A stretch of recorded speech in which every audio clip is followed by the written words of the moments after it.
Hey guys, in this video I will be showing you how to mount your antennas on your multi-rotor for best range, so you avoid going into fail-safe early. You can enjoy your flight longer and fly further out. So for this video I will be using the Spektrum Quad Serial Receiver with Diversity. It's a SPM 4648. This is a full range racing receiver. It has auto bind feature, very good little receiver, very compact. I have it mounted right down here, and it has replaceable antennas like a lot of the standard receivers out there, which you sometimes when you're racing, flying, you will break an antenna, and it's very nice. You just pop it out of the little connector, pop a new one in, and you're ready to go.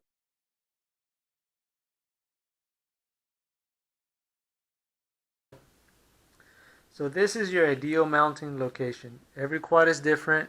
Sometimes you have to get a little creative how to mount your quad. This is just an idea of how to mount it. You always want to make sure they're secure and protected as much as possible. So normally I run them right up here in the back, around here and here, like that, and kind of turn them a little bit out so I can get better reception around there. So in other videos that we did, you will see how different mounting locations can greatly affect your performance. You won't be able to go as far, and you'll go into failsafe earlier. Always very important to set your failsafe, because that can keep your quad from flying away or just crashing. But we're trying to avoid failsafe in this video, and we're trying to see how far we can go. So we'll move on to the videos field testing and give you an idea of how different locations are going to affect your performance. Alright, so you have one antenna on the top, one antenna on the bottom. So we're going to test this one. That's where I plan on going, right there all the way to the end. We'll see. We're going to do range testing. Again, one antenna on the bottom, one antenna on the top, and we'll see how it goes.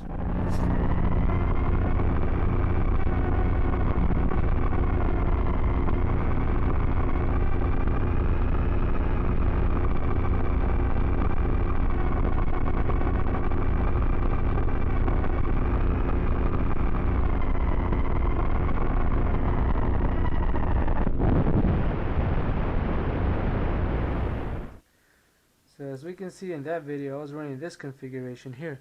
I had one antenna on the top and one antenna on the bottom. So I was flying towards my set distance. You noticed that I couldn't make it there. It cut off before I got to the power lines. It went into failsafe and went down. So this right here is not an ideal setup. You want to try a different setup. Now we're going to go to video number 2, which video number 2 has the ideal setup that you want to use. So test number 2, antennas on top. Ideally how you want them. So we're going to try and go way out there and come back. Again, antennas on top.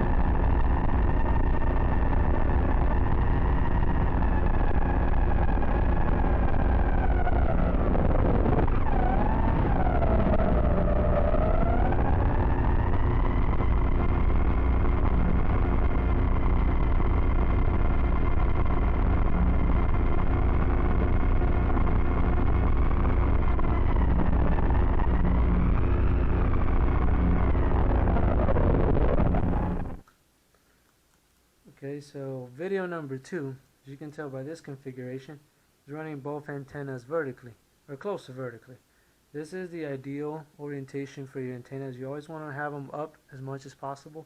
Depending on the frame, you won't always get them exactly up, but you want to have them both pointed up, sort of away from each other. So about like this, and about like that. So test number 3, we have antennas on the bottom. Have that there, that one there. We'll see how this goes. Again, we're trying to go way back there. We'll see.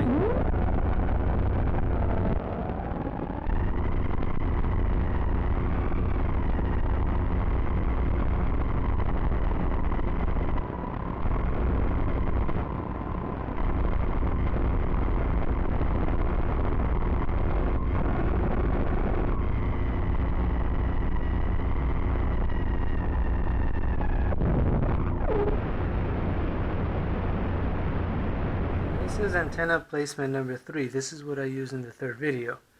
So you can tell both antennas in a similar, they're both on the bottom of the quad, which ideally you want to avoid this setup, and here's the reason why. As you're flying away from yourself, yeah, your signal is going to be pretty good and you probably won't go into failsafe. But let's say you get to a farther area of the field and you're ready to come back. As soon as you turn around to come back towards you, now these two arms just totally block out the signal, and more than likely you will go into failsafe. In summary, as you saw in the videos, the antennas vertically is the best way to mount your antennas. If you're racing again, you might get away with having a bad antenna setup, but if let's say you lose video and you have to, you keep flying straight and trying to recover the video, you might exceed your radio range and you might crash. If your antennas are set up in the correct way, you might fly around for a few seconds, get your video back, and you'll still have control of the machine. So the better your antenna placement is, the more chances you have of recovering your machine. And as we saw in the videos, video number 2, it allows you to go further, which allowed me to get to my goal that I was trying to get to and come back. Video number 1 with one antenna up and one antenna down on the bottom of the arm, as we saw, it didn't allow me to get to my goal. It cut out before I got there. Video number 3 with both antennas on the bottom, one on the left and one on the right, also didn't allow me to even make it to my goal.